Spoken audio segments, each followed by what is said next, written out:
Hello hi नमस्ते। म फेरि पनि आएको छु एउटा नयाँ भ्लग लिएर तपाईहरु माझमा। यो झरना हाम्रो लक्ष्मेश्वर महादेवबाट माथिबाट आएको झरना हो यो। हामी तलबाट बगुवा हुँदै हामी यहाँ माथिसम्म बाइकबाटै आइरहेका छौँ। बाइक यहाँ माथिसम्म जान्छ भनेको छु। अहिले यो झरना देखेर एकछिन यहाँ रमाइलो गरेको। एकदम राम्रो ठाउँ रहेछ। तपाईहरु आउन सक्नुहुन्छ। मेरो यो नयाँ भ्लगमा तपाईहरुलाई स्वागत छ। सब्स्क्राइब गरिदिनुस् मेरो च्यानललाई, लाइक शेयर कमेन्ट गर्नुस्। आउनुस् तपाईहरुलाई यो झरना देखाउँछु। अगाडि आउनुस्।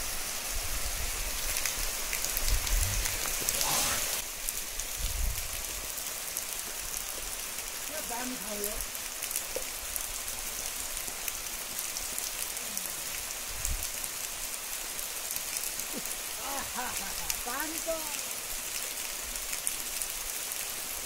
पानी नै हो नि।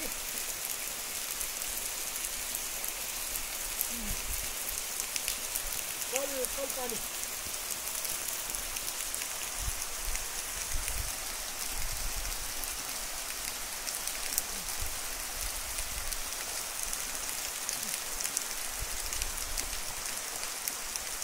बवाल ठाउँ।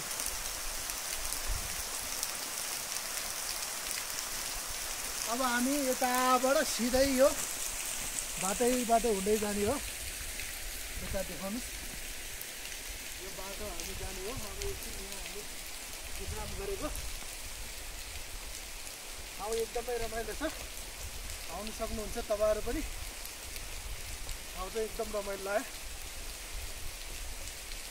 हामी यहाँबाट लगभग हामी एउटा घर छ भन्थ्यो। घर र एउटा बोट छ महादेवको मन्दिर। हामी चाहिँ उता पारि बगुवा बागमती पुल कटेर अहिले फास्टट्र्याक त्यो सुरुङ खनिरहेछ। त्यहाँदेखि हामी माथि तपाईँको यो सैनिक इलाका हुँदै हामी आएको छौँ। धेरै राम्रो ठाउँ छ। उता पनि देखाउनुहोस्।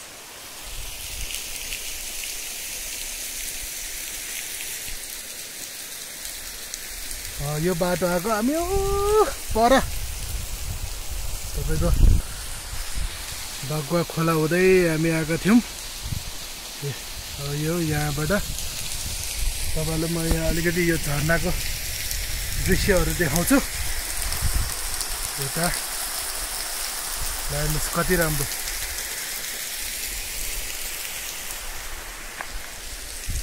अब हामी यताबाट लाग्छौँ। यो बाटो हुँदै जान्छौँ।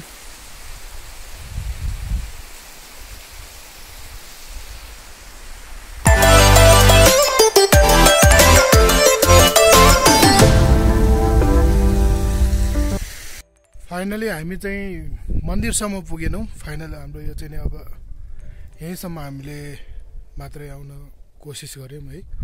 यहाँबाट पनि तपाईँको वहाँ परसम्म जानुपर्ने रहेछ। तर आजको हाम्रो गन्तव्य यहीँसम्म गरे हामीले।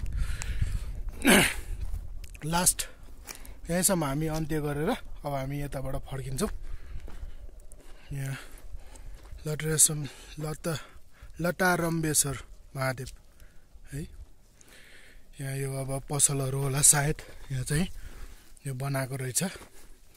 यो बाटो हो हामी अघि आएको। यताबाट चाहिँ तपाईँको अझै जानुपर्छ। झन्डै यहाँबाट 10-15 मिनट जति लाग्छ होला। तर अब हामी जाँदैनौँ यताबाट। यहाँबाट पर हामी जाँदैनौँ। हामी लास्ट अब यहीँबाट अन्त्य गर्छौँ हामी। भिडियोलाई सब्स्क्राइब गर्नुहोस्। लाइक शेयर कमेन्ट कस्तो के छ तपाईहरुले कमेन्ट बक्समा छोड्न सक्नुहुन्छ। अब हामी यहीँसम्म अन्त्य गर्छौँ। Good bye. See you next video. अर्को भिडियोमा फेरि पनि भेटौँला। बाई।